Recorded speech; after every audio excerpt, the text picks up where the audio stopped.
Tout savoir sur l'économie chinoise, embarquement immédiat dans Classe Éco.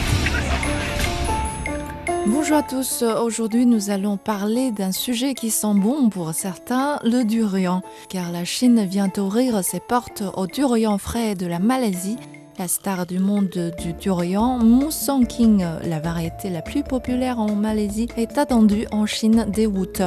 Appelé le roi des fruits, le durian est célèbre pour son odeur puissante et sa texture crémeuse. Certains l'adorent, d'autres le fuient. Mais savez-vous que cette année, la Chine va consommer 95% du durian mondial selon les prévisions de l'Organisation des Nations Unies pour l'alimentation et l'agriculture FAO.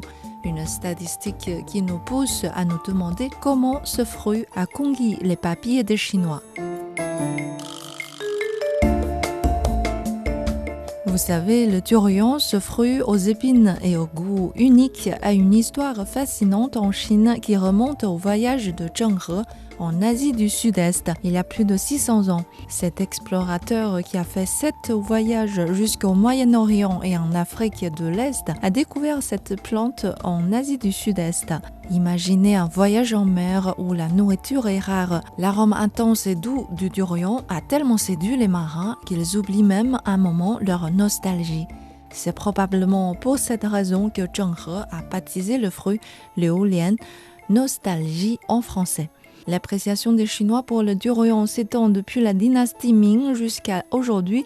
Actuellement, le durian est plus qu'un fruit, c'est un phénomène. Selon les données de la banque britannique HSBC, le marché chinois a avalé 91 des durians du monde en 2023, en apportant plus de 1,4 million de tonnes de durian frais l'an dernier. En raison de cette demande insatiable et de sa valeur économique bien supérieure à celle du caoutchouc et du riz, en Thaïlande, au Vietnam, aux Philippines et en Malaisie, les paysans ont changé leur culture pour suivre cette vague de durian.